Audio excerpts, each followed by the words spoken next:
is Casual Smash Gauntlet, and I'm your host, Jesse Wadler. Joining me for the first episode ever is the man, the myth, the legend, GWallPro. GWall, how's it going, guys? How you doing? Doing pretty well. How about you? Glad to be here. I can't complain. I'm really excited to get this series off, and I thought there was no better person to start the series off than you. So appreciate that, sir. Yeah, you're an established YouTuber. You've got quite a bit of a following within the Smash community, also beyond other games. And you yourself have been playing the game for years. Now, I understand. Before I preface that, let me preface. You're more of a commentator now. You're more of a tournament host now, and so you've kind of taken a step back from the gaming portion. But where did your Smash story start? How did it begin? It began, my Smash Brothers story, with actually Smash on the 64, but I downloaded it on the Wii Virtual Console. I wanted Brawl at the time, but it was rated teen, and so I couldn't get the game till I was 13. So the only Smash game available to me at the time was Smash 64, and that was fun. That was silly. I enjoyed the game, but as I got older, being able to play Smash Brawl and Subspace Emissary was great, and then got Melee eventually, and eventually found my way through playing all of the games. I remember the Smash 4 character reveal trailer hype for Smash Wii U and 3DS, so that was great. That's when my, I think, true love for Smash started, just seeing all these characters join together in the game, and their reveals being as hyped up as they were was incredible. So going from that game to Ultimate was legendary, and yeah, I've been playing this game, I'd say on and off. I've got it day one, unlocked all the characters day one, and have been playing it on and off since it came out, which has been over 6 years ago, which is crazy to me. And out of that then, like, who's your main now? Like, who do you focus on? Who do you like to play? My main has switched in every Smash Brothers game, but you know, being an Ultimate focused series, this is currently I play Mega Man, who is the character I'm most experienced with, which wasn't always the case. I used to play Joker a lot. He was my guy, and I would switch over to like Rob and sometimes even Mario. So I like to dabble with a bunch of different characters, but I think the character I feel like I can perform the best with most frequently is Mega Man. Mega Man, that's a rare character. I think Peanut is like the only renowned player that plays that character. What drew you to him? I love his games. I love the Mega Man games. And so when it comes to Smash Brothers, being as a casual of a player that I am, I'm more drawn to the characters that I have a more personal experience with and fondness towards, as opposed to a character specific moveset. So those characters like Mario and Mega Man that may not be the best in terms of their tier on the Smash Ultimate ranking, their charm and their unique moveset in a way is kind of what drew me to them. So whether or not they're good, I like to play as them. All right, fair. And you've played in a local tournament, I believe, at least once. And then you've played in quite a few online tournaments, mainly the ones you've hosted. How's your experiences been with the tournament scene of Smash Bros? The tournament scene is fun. I enjoy my time with it. I do understand every time that I go into a tournament that I am most likely below average in terms of the field that is available in the tournament, but you can't deny that whether you win or lose, it's always more of a learning process at this point for me, because there's so many brilliant fighters in these tournaments, whether it's local or online, and it's cool to see them have such a vast knowledge of this game that I am somewhat lacking in. So it's great to see, and I enjoy tournaments of all kinds, whether it's local or online, and it's fun to participate in them. That's awesome. You know, and the Smash scene is growing still. Like Amtrak just put out recently, I don't know if you saw, but Amtrak, as their advertisement, said, hey, we have free Wi-Fi. Bring your CRT and Smash Bros. Melee and play on our trains. Like it is. That's legendary. It is oddly reaching beyond just the niche that it used to be, or the niche it used to be. And I think that the tournaments as they grow, Genesis just occurred. I don't know when this video released, but Genesis had just occurred before the filming of this. And now the Switch 2 is coming out. And there's rumors all about the next Smash game. So how do you feel about a potential new Smash game coming out? I mean, I'm always excited for just new content in general, but a new Smash game sounds sounds lovely. I can get into the mood of being hyped up for whether it's new character reveals, whether a potential reboot of the series we see. Just curious to see what they do with the series going forward, considering they've sort of reached the pinnacle in terms of content overflow with Ultimate. So I'm excited. I'm just looking forward to seeing what they announce. If anything, I'm not going to expect it, so I won't feel disappointed. But whenever they do announce it, if they do announce it, I will always be excited and following that content closely. And I agree with you there, but I have to ask the hard question. You have to add one character and cut one character from the roster. Who is it? Add and cut one character. Those are tough questions. Well, cut is easy. I'm cutting Isabel. I mean, okay. Isabel never deserved to be there in the first place. Like, I'll accept Villager. Animal Crossing undoubtedly is a big Nintendo franchise. So like, one character's fine. Villager, we'll get the main protagonist. Isabel can go though. In terms of adding a character, that's a tough one, because now, you know, it would have been easier to pick someone maybe within the Nintendo realm, but Smash is going almost global and can pick characters from just about every facet of gaming, you know, from Nintendo, Sega, like Konami, even Xbox and all that sort of stuff. So a lot of characters. If I had to add one character to the next Super Smash Bros. Game, this might take a little bit of time, but I think I would go with, I'm trying to think of a series that I've enjoyed. I've always said this. I'd love to add Ori from Ori and the Blind Forest. Nice. And Ori and the Will of the Wisps. I haven't played those games in a while, but because I like to just play them once and have that sort of feeling carry along with me. But those are two of some of the greatest Metroidvanias I've ever played and some of the greatest games I've ever played. And I love Ori to pieces, and it would be really cool to see all of his incredible combat movesets translated into Smash Brothers one day. Yeah, I could see Ori being like a Fox style character, but purely focused on that rush down offense. Because the wall jumps and all the crazy mechanics of that game, I think it'd be really cool. Yeah, he's got a lot of more aerial abilities too, and got like almost a sword type weapon in the second game. So I almost actually see him as like a mini Sephiroth in a way. Like he could be kind of crazy like that. That's pretty awesome, man. And so I'm glad to have you as the first challenger, if you will, the first guest of Casual Smash Gauntlet. And so before we get too far into this, I think it's proper that we give a little bit of a reveal and a little bit of homage to your channel. So why don't we go ahead, watch this clip as a nice preview so people know what you're about. Got the boxing glove, Jesse with a back. Oh, forward smash doesn't connect. Back with some edge guarding from Pikachu. Please let it go. Oh, we did it! I'm not sure how I like it.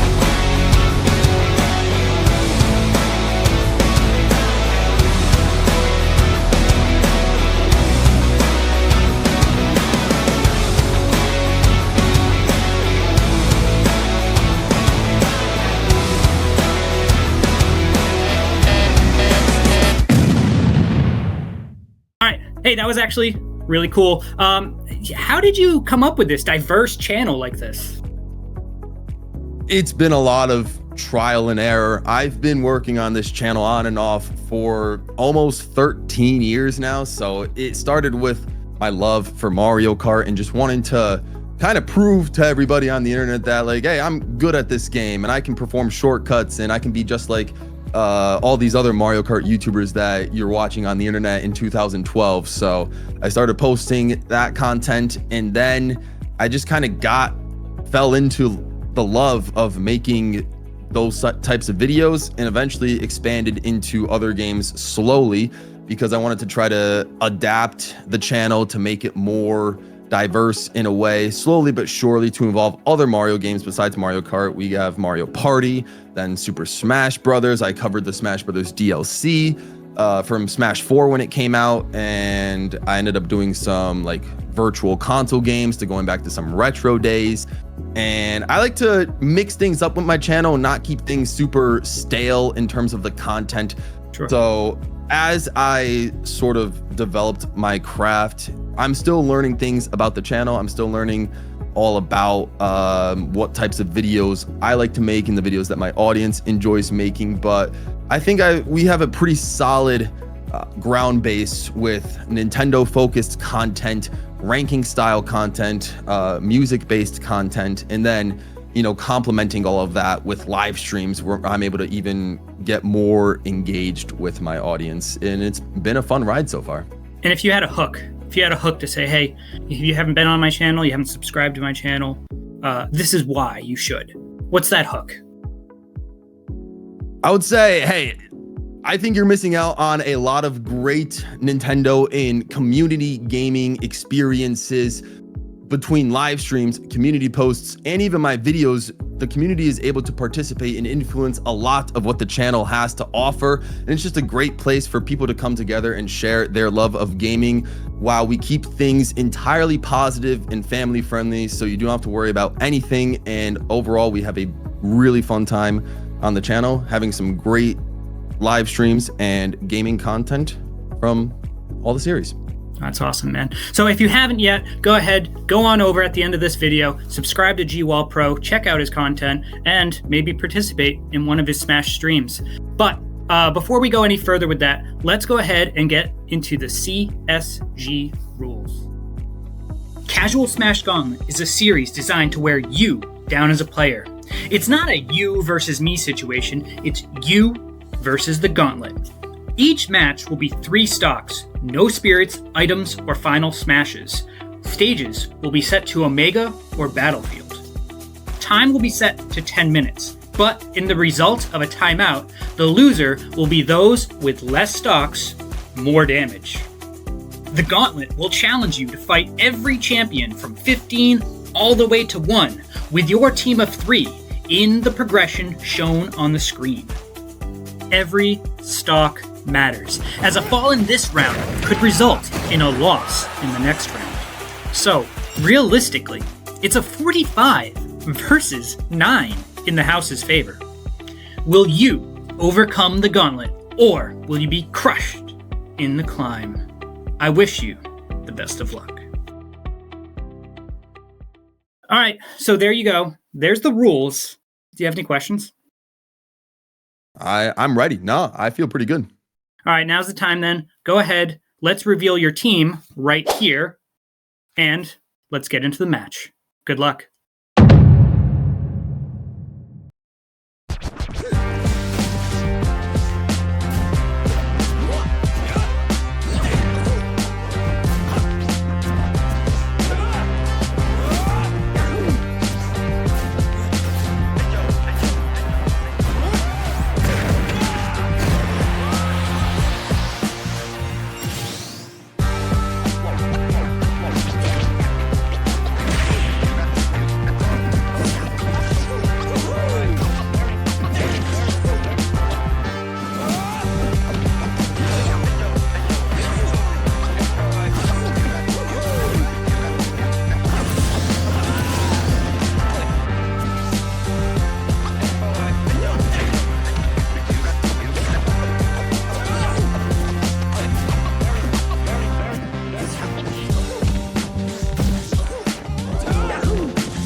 Let's go ahead and get into the battle stats. In GWallPro's run, he took 7 stocks for the price of 9 stocks, with an efficiency percentage of 77%. His toughest opponent was Byleth, who took 5 stocks, while his easiest opponent was Young Link, who took just 2 stocks.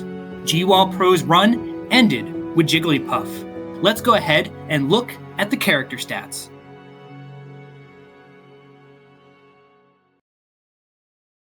And there we have it. The first episode's Gauntlet in the books. Hey Gabe, how you doing, GWallPro? I mean, wow. How'd it go for you?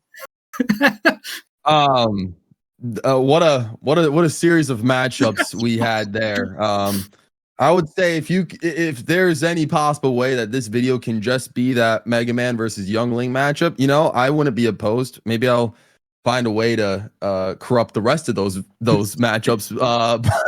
Nah, but in all seriousness, I think it just goes down to show the different types of advantages versus disadvantages that can be had, and also all of the different situations that can happen, all of the circumstances.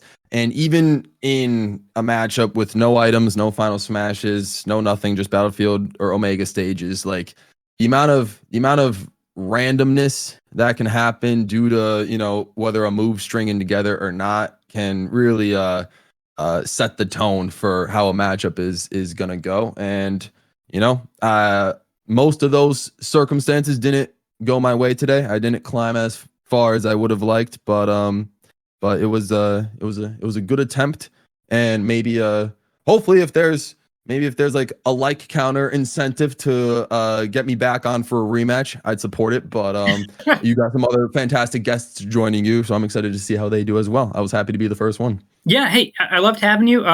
You know, as the characters go from 15 to 1, my familiarity with those characters increases, so does the difficulty.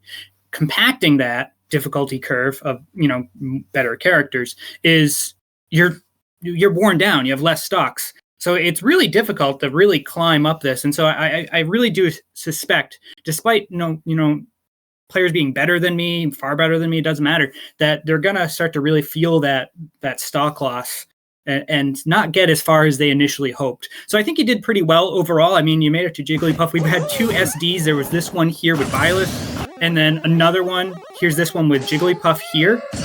And those clips right there, I think they just go to show that we're not perfect and things happen in Smash Bros. This is why I've reverted to my commentator role. I will happily go back to that booth now. No, it was fun. Those are fun times. Really made me question as well, like who I really am the best with. I went into this thinking that those 3 were my 3 best, and I still think to an extent they are, but I think it goes to show either I still have a lot of learning to do with those characters, or maybe I can pick up some of those other characters that I have had previous experience with, and maybe I'm better with those today than those characters, but time will tell. All right. Well, hey, it was a pleasure having you. I hope you enjoyed the gauntlet, and maybe, just maybe, you'll make it back. All right. Appreciate you having me, sir. Thanks for your time. And that's all, folks. I'll see you on the next gauntlet.